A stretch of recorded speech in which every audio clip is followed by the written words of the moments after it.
વડોદરામાં આજે 11મી વડોદરા ઇન્ટરનેશનલ હેરિટેજ મેરેથોન રેસનું આયોજન કરવામાં આવ્યું હતું અને જેમાં મેરેથોન રન ધ ગ્રીન માઇલની ટેગલાઇન હેઠળ યોજાઈ હતી.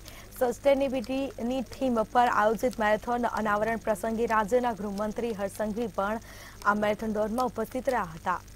તો સાથે જ વાત કરવામાં આવે તો અનેક લોકો આ મેરેથોન દોડમાં જોડાયા હતા, જેમાં મેરેથોનમાં અનેક લોકોએ ભાગ લીધો હતો.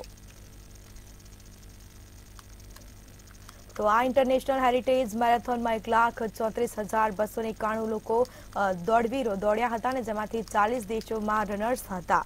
દોડવીરોને ઉત્સાહ વધારવા માટે અનેક લોકો પણ ખાસ રીતે ઉપસ્થિત જોવા મળ્યા હતા.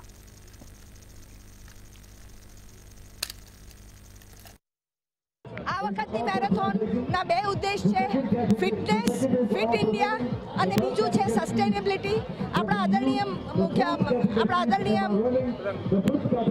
મોદી સાહેબે ખૂબ જ સસ્ટેનેબિલિટી પર ભાર આપ્યો છે. તો એને આપણે દરેક લેવલે, વ્યક્તિગત લેવલે દરેક વ્યક્તિ પોતે જે કરી શકે એના માટેની અવેરનેસ અમે સ્કૂલ ને કોલેજના 2 લાખ વિદ્યાર્થીઓ સુધી આ સંદેશો પહોંચાડવાના છીએ અને આપણો દેશ અને આખા વિશ્વને સસ્ટેનેબલ બનાવીએ. ખૂબ આનંદ, ખૂબ ઉત્સાહ.